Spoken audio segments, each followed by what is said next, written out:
This is Tiger Cats Postgame on the Ticats Audio Network. It's a final from Toronto, the Argonauts 17, the Ticats 16. Lots of questions to be answered, most notably the health of Dane Evans, Louie B alongside Andy Fantuz. And Andy, it was an interesting game. Went right down to the wire. Give the Ticats defense credit. Give the offense some credit. You have to feel, I know Luke mentioned it, you have to feel for Michael Domagala. And we were sitting here watching the game with Bubba O'Neill. And yeah, I don't want to say he called it, but he did. He did. The long delay, player going down, and Domagala hitting missing the point after. Where do you want to start with this one? Just a tough game to dissect here. Yeah, what an unfortunate circumstance there for Domagala. We're sitting here and you got all that extra time and pressure building with the injury on the field, and then, like Luke said, a different holder. It looked like a fine hold, but just a change in the operation, a change in the routine, and right off the upright. Yeah. Again, we're not going to get an update on Dane Evans' health tonight. It's going to be tough to get by. Just an unfortunate injury. I know Dane. I'd like to think I know Dane pretty well, having been around the team every day.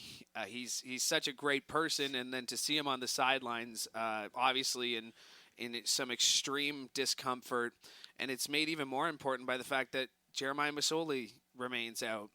David Watford give him credit. He went out there. He was signed a couple of weeks ago. Short week, only one practice. You don't plan to get him out there. They didn't even have him out there on short yardage. But he went out there. I think he finished 6 of 10 for 77 yards. Of course, a big one there at the end.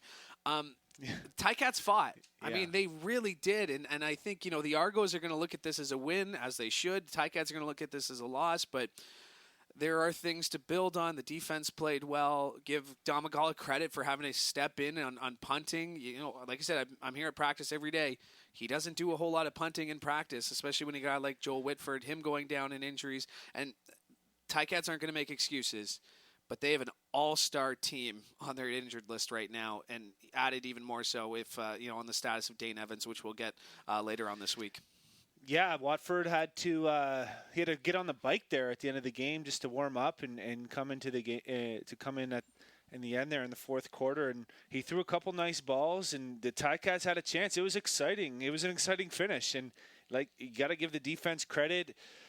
Just a couple missed opportunities that could have really, I would say, steal the game because Argos really dominated. I think they looked like the better team the whole night through, but the Tiger Cats had a chance to win, and a couple bounces going the other way might have been a whole different story. And you hate to see all the injuries pile up, and as a former player, I just can't help but think how much has that related to a 4-day week? And that's why football's played once a week, and it's not you're not playing more than 17, 18 games in a season. It's such a great point to that because, like you said, it's a short week now. You got a week, 7 days, until you host the Calgary Stampeders. And then even that, it's a 5-day turnaround. They play the 17th, and then they play the 22nd. A Wednesday night game in Ottawa. I'm shrugging my shoulders because I'm not sure. And again, I'm not making excuses. The Ticats won't make excuses. They knew their schedule going into this, but obviously a tough loss for the Ticats. Coming up on Tiger Cats postgame, we're going to have an interview with Coach O, exclusive access to the coaching room. We'll be talking to Jovan Santos-Knox. We'll name our performer of the game. We'll have some alumnus analysis with Bakari Grant. We'll revisit Andy's CarStar keys to victory, and we have some tickets to give away. We're giving away a pair of gold seats to see the Ticats take on the Stampeders a week from tonight. We'll give you the keyword here coming up in just a little bit. I'm going to throw some stats at you. The Ticats play selection, they ran 45 plays tonight. 37 of them were passing plays. 8 of them were rushing plays. That was disappointing to see, to be honest, after a pretty dominating performance on Monday by the offensive line. Did not really let the big boys eat, and and let them get into the game. However, sometimes these games just kind of flow in a certain direction, and you can't force circle into a square hole, or is it the other way around? But you can't do that. You got to go with how the game's going. So I would like to see more rush attempts and more rush production. There was really only that one long run for the touchdown there late in the game, and then a couple scrambles by Dane Evans that had any success whatsoever. So hard to keep going to a well that's dry. So just kind of the way the game went for the Tiger Cats in their play calling. And we talked about the offensive line going into this. I have to imagine this is not going to be a good week for them in the film room. We saw John Yarborough come out. Jesse Gibbon got a shot at right guard.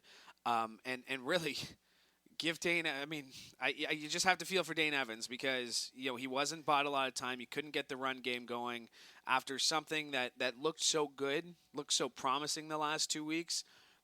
They weren't up to what we had seen from them in the last couple of games. Yeah, you don't want to make excuses for things that you can't control, like the schedule, but disappointing to see all the injuries. The Argonauts had a couple players go down 3 times. They had Feeney and Ricky Collins go down 3 times each, but the Tiger Cats just came out flat. Like they just looked like they didn't have a jump in their step in the first quarter, and they got a little bit of momentum, and it was a pretty even game through the second and the third, even into the fourth. But the better team was the Argonauts. They deserved to win.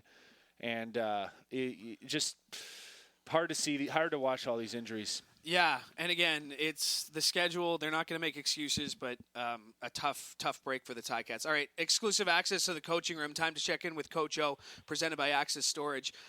Coach Steinauer, you have to appreciate the fight that your team put out there right to the final minute.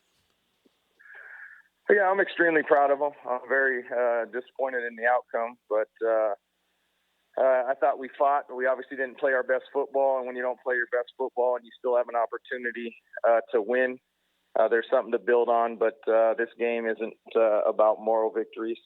This is about wins and losses, and tonight we didn't get it done. Seemed like the team came out a little flat at the start of the game, and John White picking up 5-6 yards before even being touched, but there was kind of a spark got hit going into the second quarter. Was something said on the sideline, or is it just that veteran leadership that stepped up, or what changed to kind of slow down that rushing attack? Well, I just think players started making plays, right? At the end of the day, you put a call in there, the call doesn't make itself, right? The players are the ones that make the plays, and we started to pick it up a little bit in the second half. And again, every game's not going to go according to plan, but when you have an opportunity to win, even when you don't play your best, you like to take advantage of it, and that just wasn't the case tonight. Yeah, fair enough. My heart sinks for Domangala there. He came in last minute to handle the punting duties and actually did a great job all game long, and then that injury kind of let the pressure build up, and a different holder, and just the combination of things right off the upright. What a heartbreak there. What are you going to tell? What are you going to say to him? Hey, keep your chin up. Nobody goes out there. It's no different than a missed tackle or giving up a touchdown. Nobody goes out there trying to mess up. And it's just unfortunate, right? And he'll be better for it. And it's just unfortunate that it came to that. But there's lots of other plays in the game. That was just a crucial one. Coach, appreciate you giving us the time here tonight. Thank you. Thank you. That is Coach Orlando Steinauer, exclusive access to the coaching room, presented by Access Storage. And I pray that Michael Domagala doesn't go on Twitter tonight. And if you are someone who is listening to this show who is going after Michael Domagala for missing a point after, I don't know what to tell you, because you haven't been in that situation. It's a point after. He should be able to hit that. That's not the way to think about this. Coach put it perfectly there. It's no different than a missed tackle. It's no different then, again, if you are somebody who's listening to this, and again, we appreciate you listening, but if you're someone who's taking the time to attack Michael Domagala for missing an extra point, Andy, you've had games where things don't go your way. How do you expect him to kind of bounce back from this? Yeah, I mean, let's just start off by giving him some credit. He comes in with 8 punts for 44.9 average. I mean, that's incredible without taking a lot of snaps, having no idea you're going to be handling the punting duties today. And unfortunately, that kicker job is a tough one. And some people say you only got one job, but nobody. Yeah, there's only so many kickers, and it's a tough position, and the pressure is on, and unfortunately, he's got to deliver. But I like to live by the philosophy. Yeah, like you said, you got to deliver. You got a job to do. I like to live by the philosophy that everybody should be a little nicer to each other, especially when it comes to online. So I did want to put it out there. He's got a job to do. He missed the extra point. But again, he'll be better for it, and as like Coach said, he'll keep his chin up. Yeah. So sorry to answer your question though, I would definitely, like Coach O said, just keep your chin up, and we're riding with you all year. So he's going to get better. He's going to learn from this, and it's not the end of the world. Well said. All right, now we go to the locker room and connect with Jovan Santos-Knox. This exclusive post-game interview presented by Access Storage.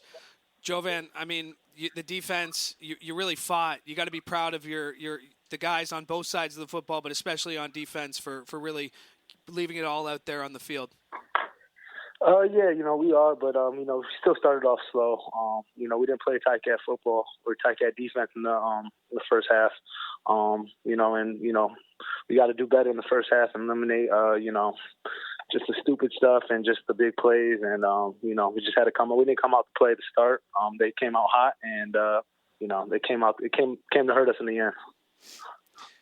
Yeah, you said it right. They seemed like a little flat coming out of the gate there, and uncharacteristic missed tackles. But the physicality seemed to pick up, and then by the end of the game, there had a couple opportunities to really have some game-changing plays.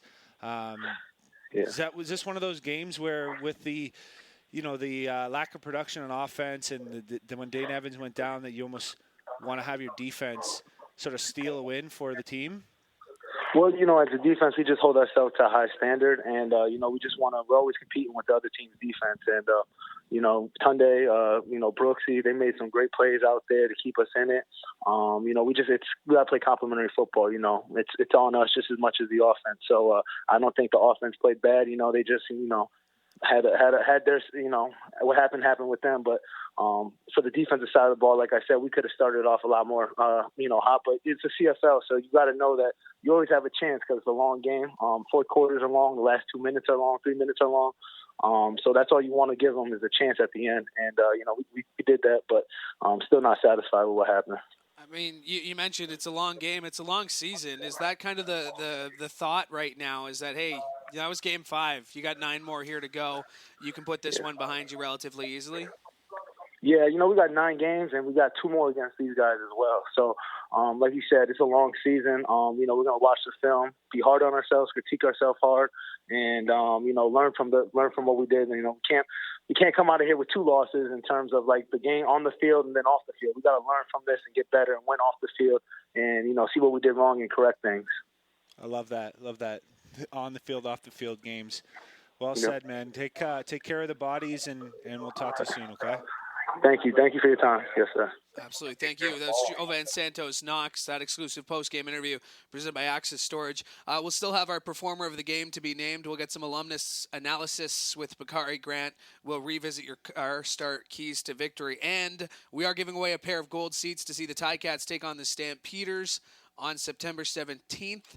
You're going to have to be ready to send us an email at gameday@ticats.ca. We'll tell you the key word you need to include in the subject line in just a few moments here. I'm going to throw another stat at you. The Ticats had 14 drives tonight, 0 first downs on 7 of those drives, and they did not have more than 3 first downs on any drive tonight. Yeah, very sporadic success on their offense. What was that? Seven 2-and-outs. Tough way to put a lot of pressure on your defense. And with the success that the Argonauts were having on the short throws and in the running game, the defense is going to be getting tired on a short week like that. So complementary football is the word for the Tiger Cats, and that didn't happen tonight. Just need to get a little more sustained success and some longer drives. Shutting them down on first down. We had talked about it the last 2 weeks. The Ticats were having success. They seemed unbeatable on 2nd and 3, 2nd and 4. They seemed very beatable, that kind of short yardage. John White, 12 carries, 84 yards. That's more like the John White we were used to seeing, not the one who was here on Monday night.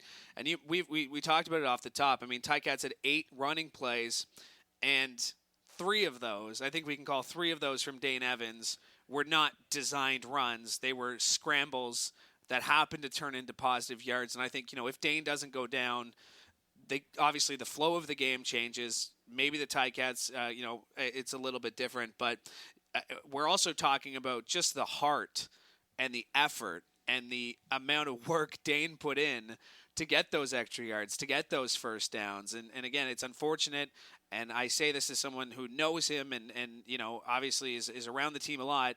I just feel for him. And that shot on the sidelines, just absolutely, this guy's a competitor. And to see the emotion that he was playing with, that he had, because he couldn't go out there and because he couldn't help his team, was just, you just have to feel for him. But, David Watford stepped in and, a little shaky, but I don't think we can pin anything really on him after having probably 2-3 reps in practice in the last 2 weeks. Yes, such an optimistic fourth quarter there, and near comeback. Dane scrambling around uncharacteristically, just slippery as can be, getting all excited. I mean, it was wild there. And then, seeing that shot of him on the sideline crying, and you can tell he's in a lot of pain. I don't know exactly what it was. It might be the hip or something, but I don't want to speculate. Mm-hmm. And, you got to give Watford credit, though. He comes in, and they try to just do some short passes to get going, but then the time was running out, so he had to throw the ball downfield. He gave Tim White a chance way down by the goal line to make a catch. Tough one, though. DB just got there at the right time. Acklin, an incredible yards after catch on 3rd and 10. That would have ended the game and picks up an extra 11. Ungerer then comes through with a massive catch on the sideline, and then the O-line just does their job, and Arlington kind of breaks a few arm tackles and runs in from 21. So it was great effort to come back and tie up that game, and just off the upright. Disappointing. You can ask Andy anything. We'll take your questions throughout everything that happened in tonight's game. You can ask Andy anything using Twitter. Shoot us a message. Include the hashtag AAA, or you can email us at gameday@ticats.ca, and Andy will answer your questions here on Tiger Cats Postgame, streaming live and only at ticats.ca and on the Ticats All Access app. And one of the questions we got here, I mean, how does losing your 1A and 1B QB close together like this affect the team? It has to be hard for Watford to come in cold like that late in the game. That question from @P60M. I mean, I don't know if losing a starting quarterback. Obviously, Masoli was already out, but what is that like as a receiver when you're the guy you've been practicing with the last 3 weeks? He goes down, and you no, nothing to Watford, nothing to these receivers. What's that like from a receiver perspective? Well, I think during the game that you're not really thinking about it too much. You right away going over, you're sorry for Dane and feel for him, but right away you're going to David Watford and say, let's go, we can do this, and we have faith in you, and you're excited about what's going on, and the adrenaline's flowing. I think in the moment you don't really think too much of it, but now that the dust is settling, we're going to see how serious this is and see what the Ticats are probably going to have to make some kind of personnel move, some kind of pickup, but who knows? Again, don't want to speculate. But, that team is still an excellent team. They have pieces across the board. So I don't think it's the end of the season by any means or anything like that. Like they're gonna be fine. Yeah, we are 5 games into a 14-game schedule. Yes, this season is 4 games less than it was, and I do want to get back to this point because, from a player safety aspect, 4-day turnaround, this is going to have to be talked about. And then to the other point, Edmonton is going to have to play 2 games in even less time to finish the season. And obviously, some COVID issues came up there, but just the again, we don't want to speculate, but you figure a guy like maybe Brandon Banks would have been ready on a longer time off. As a player, like, what do you do now? You just finished off this tough stretch of games. Like, what does tomorrow look like as a player after a week like this? Extra recovery and rehab and rest. I'd be giving the body a break, giving the mind a break, making sure if you have some injuries or small nicks and knacks, get them looked at. But I'd be taking a day off of any physical high level exertion, that's for sure. And got a full week now, so get back into a routine. Learn from your mistakes here, but then flush it and just move on. It's big matchup coming up next week. Absolutely. Calgary Stampeders come to town in just 7 days. So 7 days from now, we'll be back with another broadcast. Looking forward to that. We're going to be joined by Bakari Grant in just a moment for some alumnus analysis. But I don't want to hammer the point too hard. The Ticats, they fought. They were right in this game.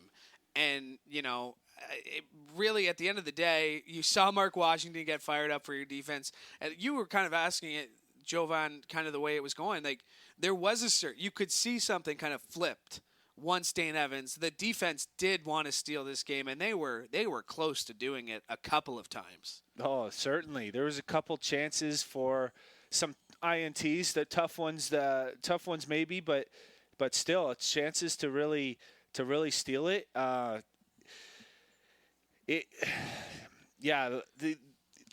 fourth quarter was very strange because it was like we couldn't get going. They couldn't get going, and it was 2-and-out punt, but then the defense would make a stand and then punt it back, and then it was just they couldn't get there, and then that one long drive, just got them right down and almost tied the game.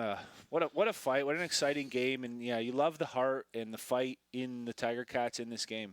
That's that's why you love the CFL. You have to give it credit. Like, you would have never, ever, ever seen a finish like that in the NFL. You would never have seen a final 3 minutes like that in the NFL. It's so uniquely Canadian to finish a game like that, and you really just got to appreciate what's happening and kind of, again, the fight that the Ticats gave right to the end.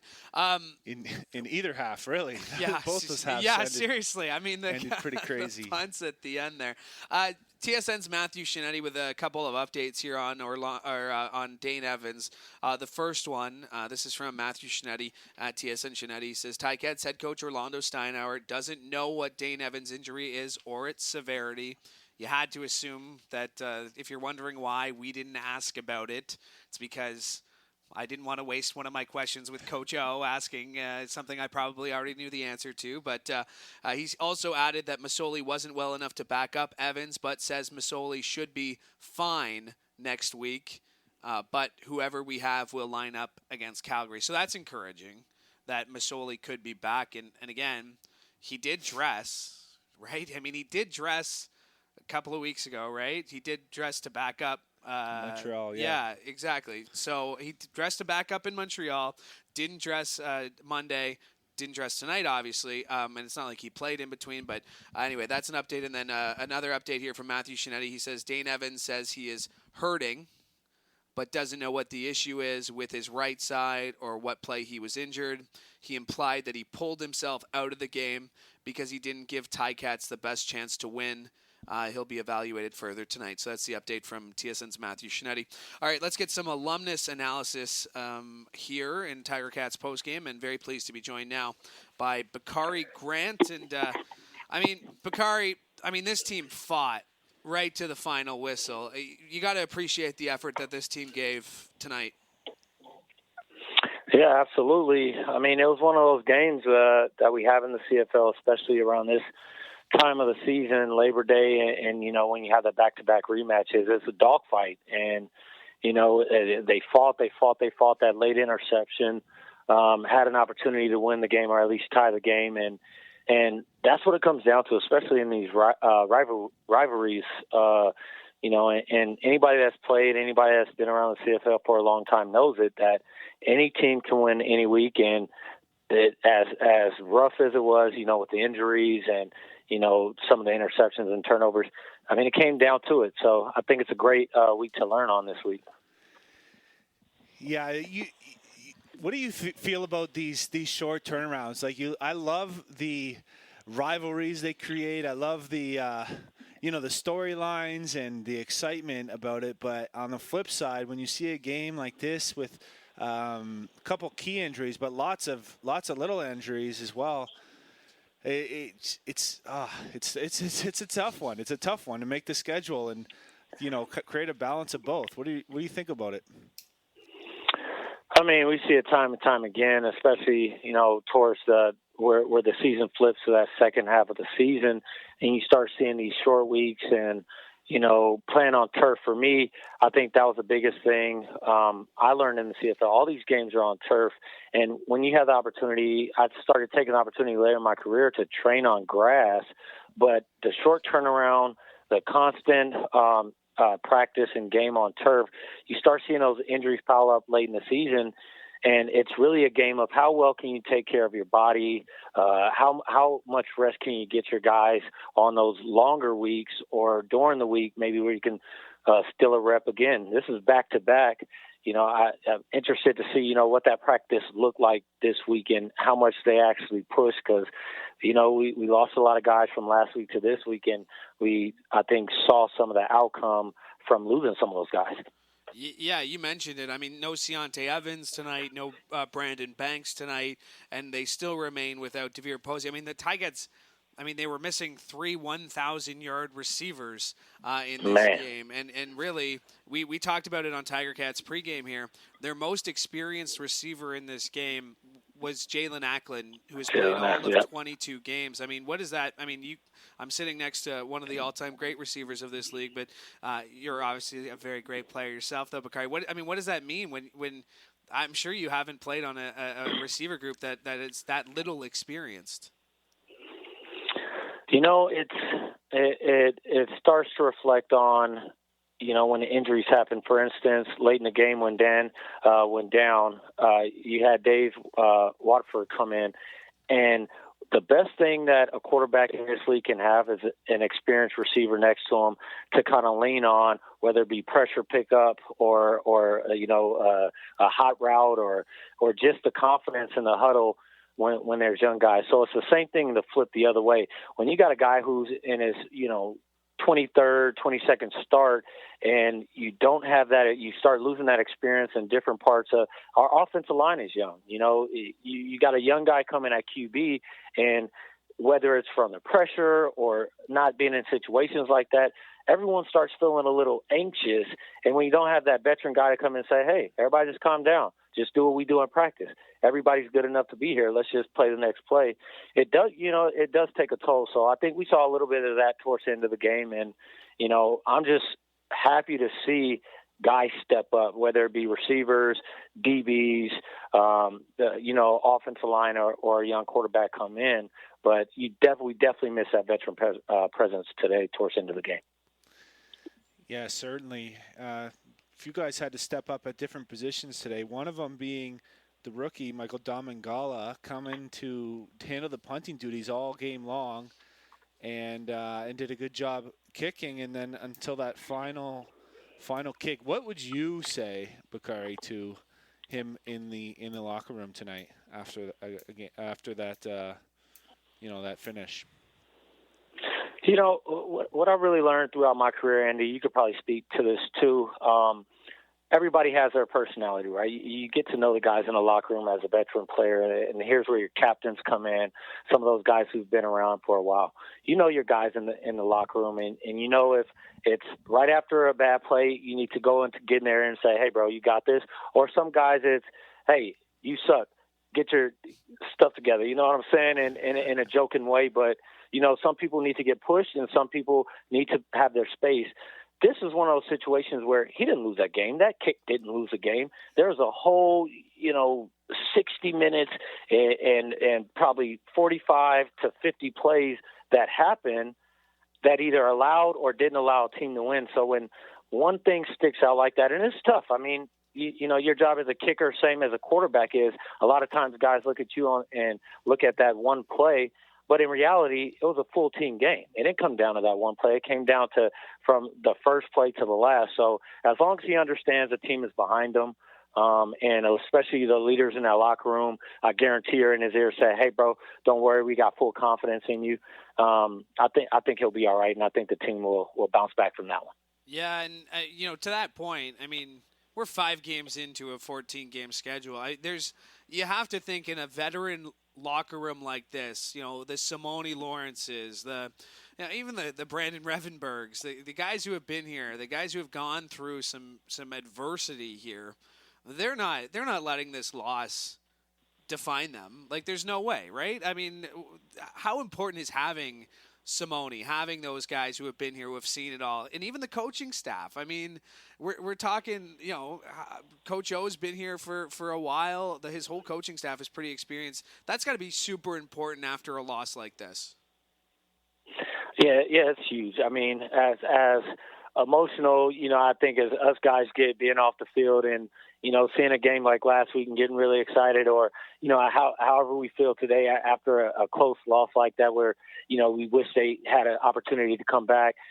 The thing that's really cool about Coach O and Tommy, those are obviously the guys that were in place when we were out there, is that when we lost or when we won, I would come back into the meeting room early after the game, and Tommy's in the same mood. He says, we got some stuff to learn from film. It wasn't all good. It wasn't all bad, but we can get better next week. And that's what those guys are going to do, is say, hey, it was a game. We got something to learn from it. We got to get better next week and come back and keep playing. And we're still in a position to, get into that first place spot, to get in the playoffs and to prepare ourselves for the postseason. So, they're a one game at a time team, and they're going to learn their lesson and then hopefully grow into the next week. Yeah, well said, Bakari. Always appreciate your insight. Thanks for joining us tonight. Hey, thanks for having me, guys, man. Hey, I love watching the games and getting to go back and forth with you guys, so I appreciate it. Yeah, you're one of our favorite parts of the postgame. Thanks, Bakari. It's Bakari Grant with some alumnus analysis, and just kind of looking at this game here from the Ticats, and I mean, that is such an important part, that this team has been through a lot worse. This was a loss. You're going to lose football games. Coach has preached it time and time again. It's very hard. Half the teams that prepare to win will lose. And I think that's such a great point that Bakari made, that, I mean, they didn't lose this game because Michael Domagala hit the upright on a point-after attempt. No, not even close. They were lucky to be that close in the game to begin with, but they did fight, and they did have a chance to win, and that's the great thing about football. And, as my nephew elegantly put it when I was still playing, he was probably about 6, sometimes you win, sometimes you lose, and this time we lost. I mean, you don't want to simplify it that much, and there are going to be some things in tape this week that it's gonna be an awkward, not awkward. It's gonna be tough to watch back. Like, take us through some of those moments, and I'm not sure there's too much we can be critical of in the receivers, but take us through some of those moments where you do have to watch this game back. You do have to kind of cringe a little bit on what you're watching. I mean, is there an awkwardness to it, or what's this week look like in the film room? Well, I'm certainly going to be, it depends on what position you're looking at. If I'm the offensive line, they didn't do a terrible job, but just couldn't really get that push going, and there was a lot of edge pressure coming in. So I would have liked to see a little more help from the receivers coming in to get some chips. And then from the defensive line, there was a lot of double teams going on. They were getting a big push, huge holes. They're if I'm them, I'm going to be cringing a little bit. And then behind that, you're going to have the linebackers, few missed tackles, especially early in the game, uncharacteristic by the linebackers of the Ticats. And then in the secondary, I mean, still a decent coverage showing, but just didn't really have that jump in their step. And a few missed interceptions, a few missed tackles, just not a Ticat performance that we're used to seeing from the defense. Yeah, and I think they really turned it on in the second half, and give them credit that they didn't quit. They really rallied, and I thought it was a tough game. And you know what? The beautiful thing about this is they get to play 7 days from now, and they get to change the result, and they get to play back at home. They get to feed from that energy. All right, let's get to our performer of the game. And performer of the game presented by Hercules Tires. Who do you got? Who do you want to go with here? Okay, so we're picking a Ticat, huh? Well, yep. This is a tough one, and I'll tell you why. Because the three guys on the top of my list all would be, if I was in their shoes, I would be saying, "Oh, don't pick me." I had a chance to really close it out. But I am going to go with Tunde Adeleke because he had the interception to stop the drive in the end zone. He had 6 tackles, and he had a knockdown, but he is going to, quote-unquote knockdown that he's going to really want back because he had a clear jump on the ball and could have had some return yards as well. Who knows what that could have been like, but still good performance. He was all over the field, making tackles, kind of quarterbacking that defense from the back, and so great game. One play he'd want back, but great game. Like you said, I mean, I think Luke had it on the call there too. That could have been 6. It could have been 6, and he would probably be the first to admit it should have been 6, right? Yeah, hard to see from here if it's 6 or not, but regardless, he's going to be the first one to say, I should have had that 100%. But still, great break on the ball. You got to be in that position in order to make that play, and it could have been, first down for the Argos if he wasn't there. So exactly. So our performer of the game, Tunde Adeleke, performer of the game, presented by Hercules Tires. Ride on strength. How do the Ticats, what's the ride home? What are you going through in your head? Like, you're showered, how quickly do you put this game behind you tonight? Oh boy. Well, I think after a short week like that, it's time to rest. You want to take in the loss, you win as a team, you lose as a team. You want to stay together, keep each other up. But couple big injuries and just a tough one to swallow there. Spend a day, 2 days recapping the game, learning from it, and then just completely flush it down and just move on. Live for the next day. Yeah, well said. All right, we're giving away a pair of gold seats to see the Ticats take on the Stampeders on September 17th. Now's your time to enter. You can send us an email at gameday@ticats.ca. That's gameday@ticats.ca. You can put the keyword Stipley in the subject line. That's the word we're looking for. So Stipley in the subject line. Tell us your name and the city in which you live inside the email, and it's that simple. And to allow those who are listening live on the stream as well as in podcast form to enter, the entry deadline is noon on Saturday, September 11th, and then we will randomly pick from all the entries. So good luck. Put the keyword Stipley in the subject line. And again, tell us your name and the city so we can actually award you the prize. And we'll do a random draw noon on Saturday, September 11th. Good luck. All right, do you want to recap this one for fans who may not have been listening the whole way through? Do you want to run through what we watched here and what we were listening to? Let's do it. Let's do it. I'll kind of give you my perspective of the big plays that sort of decided or developed the game. So right away, out of the gate, they got second play of the game for the Tiger Cats on offense, 2nd and 10. You do not want to go 2 and out on the first drive after the short week going into Toronto with all the hype going on. And Unger makes this massive catch over his head, outstretched arms, just fights for 3 extra yards to get the first down. So was able to extend the drive so they didn't go 2 and out. But that drive ended.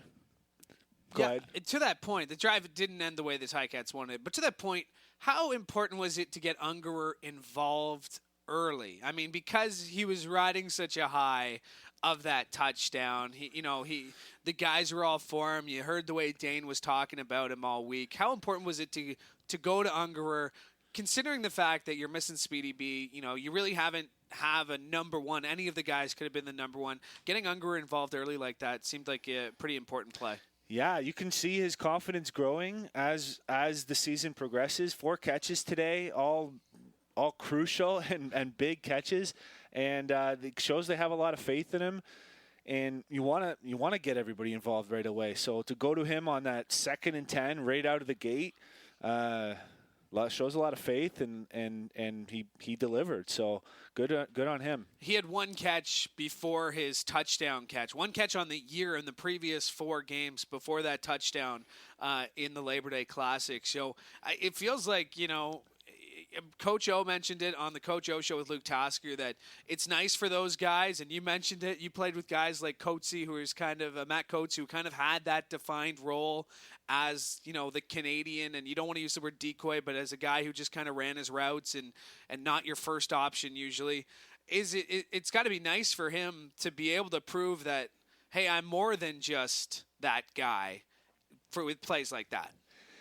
Yeah, it's always great to get those guys involved. And after his massive stiff arm there on Monday for the touchdown right in front of his friends and family, we learned, which is super cool. He comes out tonight with looking like Tweeter from Varsity Blues. He's got the shirt rolled up, showing his midriff, looking sweet out there, little man. So that was pretty cool to see, and he played like it too. It was great. Listen, if I had abs like that, I'd never wear a full shirt. I would never wear. I'd just go full cut off my whole life. I'd be rocking a full cut off right now if I had abs like David Unger III does. But no, he's a fun player to watch, and he is passionate, and he loves this game. And it was great to see him get involved early, like you said, as we continue our recap here.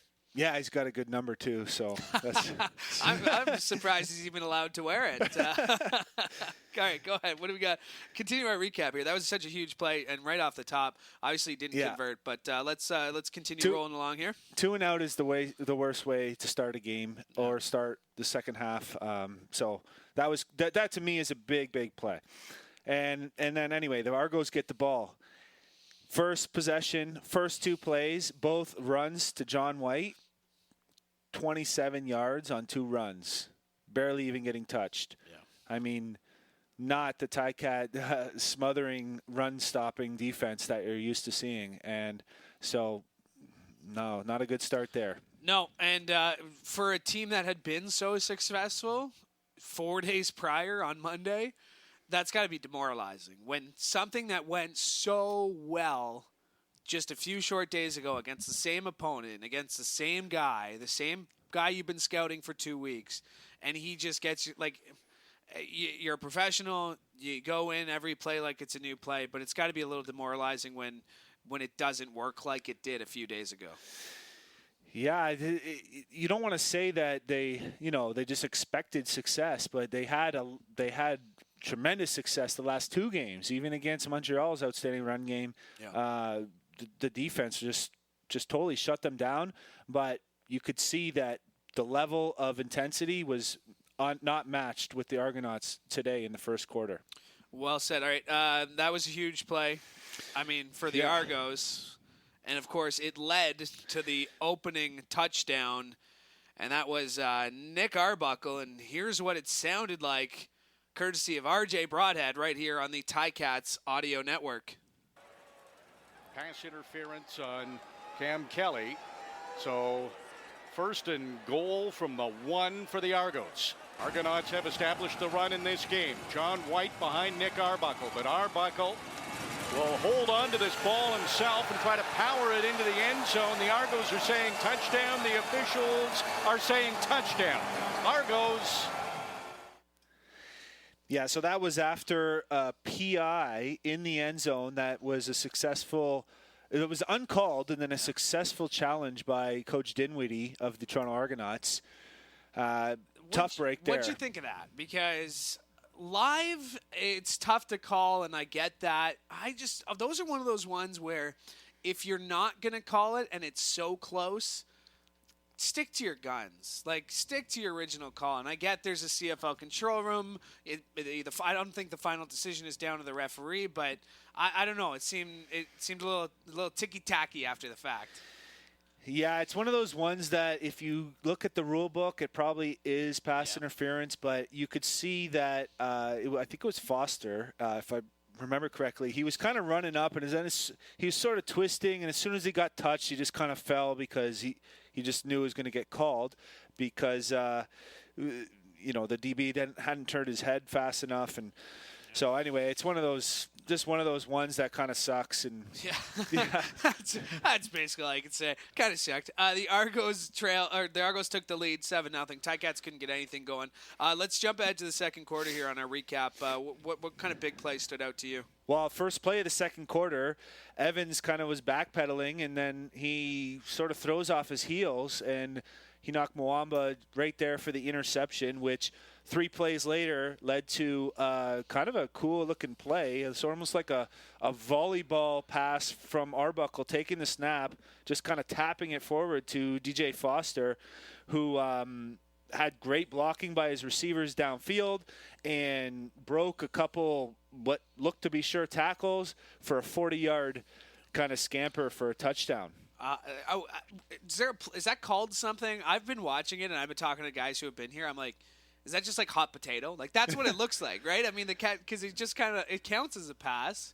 It's not, if it's not a direct handoff, it counts as a pass because it's forward, but it's like a little hot potato thing. Yeah, I guess technically it's a shovel pass, but I don't know if I've ever seen it where the quarterback didn't even get possession of it. He just tapped it. But anyway, like you said, that led to another touchdown for the Argos. Excuse me. They took the lead 13-0 after that one. Let's hear the call as told by RJ Broadhead right here on the Ticats audio network. Oh, Arbuckle just tapped that snap right into the arms of DJ Foster, and he's breaking tackles inside the 15, the 10, the 5. Touchdown, DJ Foster. The Argonauts back-to-back touchdowns, and they're in control of this game. Yeah, poor tackling there by the Ticats on that play, and but some positive after that. The very next drive on the first play, the Ticats run almost the exact same play and then are able to connect with Tim White downfield for a big catch and run.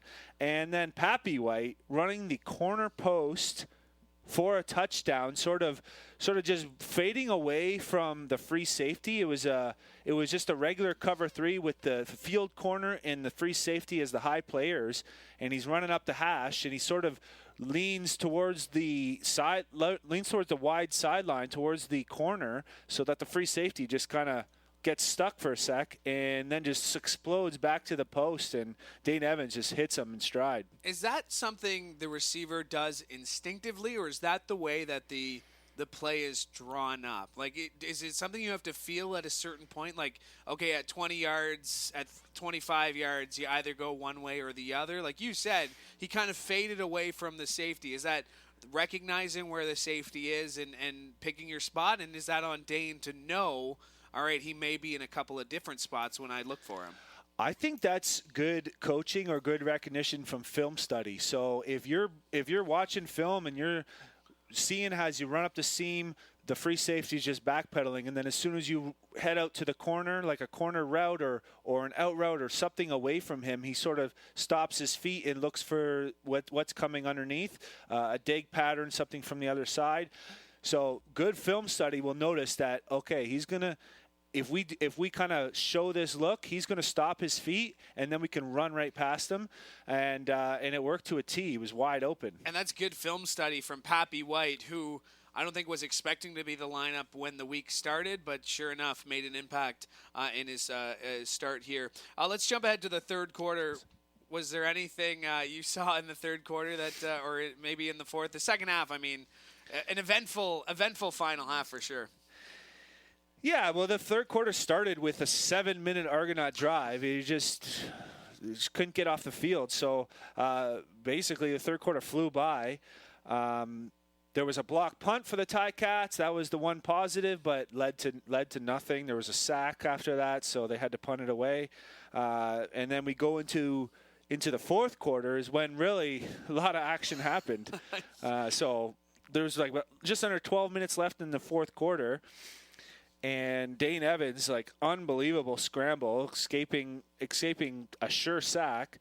And then he tries to throw it down, and Sean Thomas Erlington is just wide open in the end zone. But Dane's throwing it from, I don't know, like the 50 or something, if I recall. And it kind of slips out of his hand and just falls short on the goal line. And it's thinking, oh, geez, he almost turned a sure sack, a loss of 10, into a 50-yard bomb for a touchdown. Just one of those plays that instinctively, though, when you're being tackled, when you feel a guy's arms on your waist, like, I mean, to be able to have the recognition to stand up, because I'm sure there are times where you've broken a tackle, so close to your knee hitting the ground, so close to your elbow. I mean, the amount of physical strength it takes to break that tackle. I mean, we don't know when Dane got hurt. He has told reporters covering the postgame that he doesn't know when he got hurt. So, I mean, that takes some skill and some strength. Yeah, well, if he's saying he didn't know when he got hurt, that type of leverage to break away from a 300-pound professional athlete is quite a lot of full body strength. And then a few plays after that, on 2nd and 20, he escaped again from a sack and then broke 2 tackles running for a 19-yard scramble, and he dropped the shoulder into somebody right at the end, Dexter McCoy Jr., so big boy. So easily, that's his right side right there, and sort of just compressing his entire right side. If I had to guess, that's what I would guess it came on, but that's not my job. I mean, yeah, he doesn't know. Like, honestly, Dane has told the reporters that he doesn't know when he got hurt. I mean, give him credit. He really did fight to the end, and just to see the emotion. Ticats continuing here on the recap on the fourth quarter. They kept fighting, man. They kept going right down to the wire. So down to 17-10 at this point, and 4 minutes left, just over 4 minutes left. Adelke steps in front of the curl route. Arbuckle doesn't see him at all. Has the jump on the ball.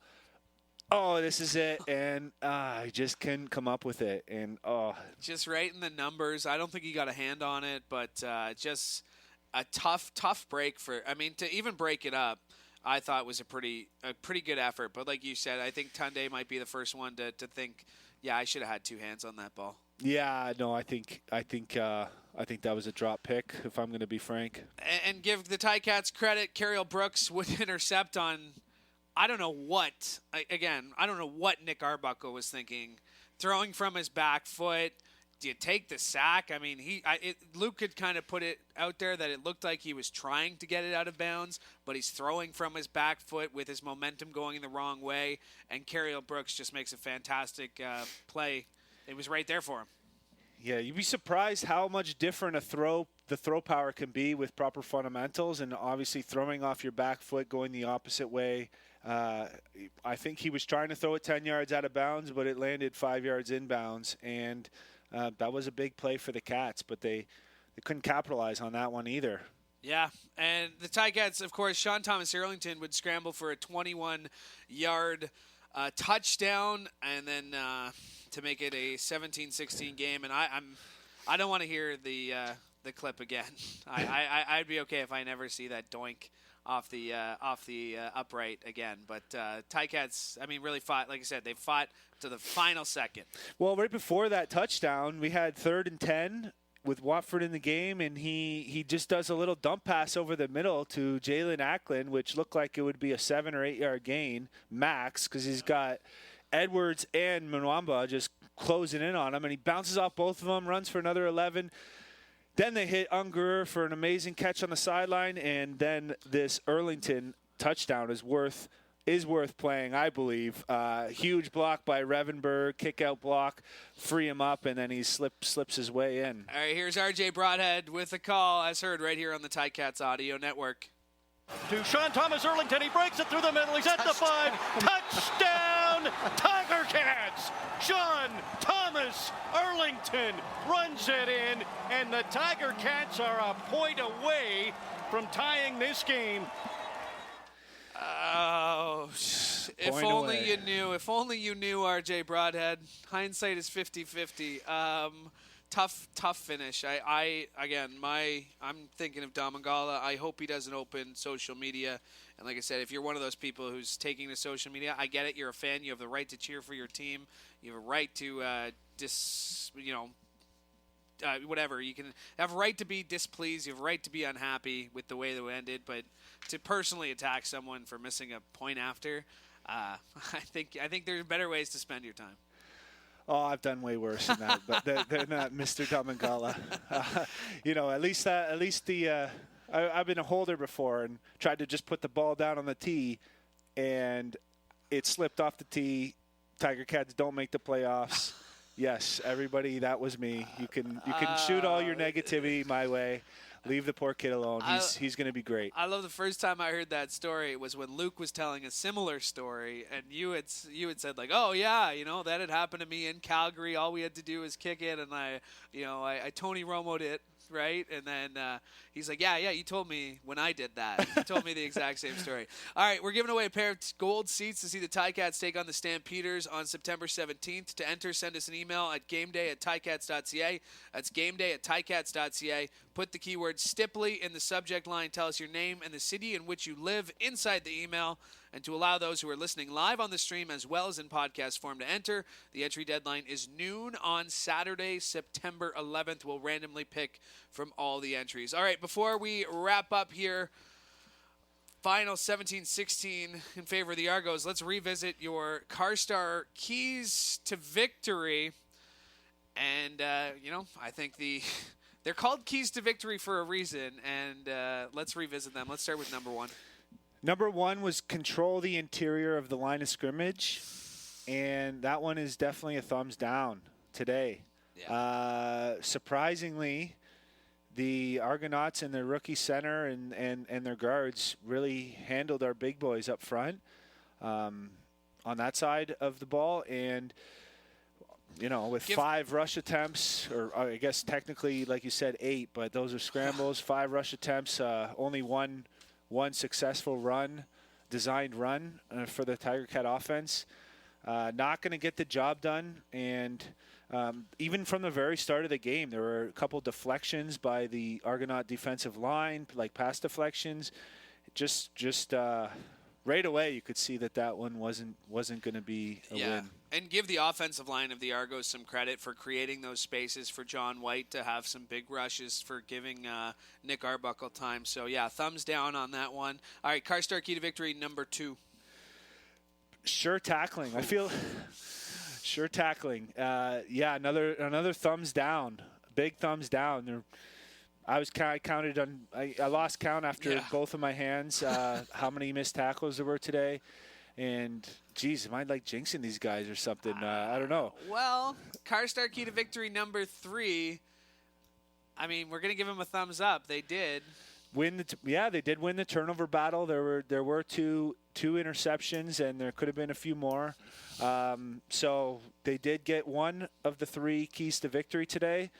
But unfortunately, that's not going to win you a lot of football games when you're only one of 3. Yeah, I mean, that's what it comes down to. The Ticats, they'll have some time off to figure this one out as, they don't play again for 7 days. And after playing 2 games in 5 days, I'm sure 7 days will feel like a very long time. Thanks to our technician, Michael Steyer, our audio editor, David Butko, our statistician, Jeff Girodat. And thank you for tuning in. The final, the Ticats 16, the Toronto Argonauts 17. For Andy Fantuz, I'm Louie B. We'll be back for Tiger Cats pregame presented by Active Green and Ross a week from tonight as the Stamps are in Hamilton right here on the Ticats Audio Network.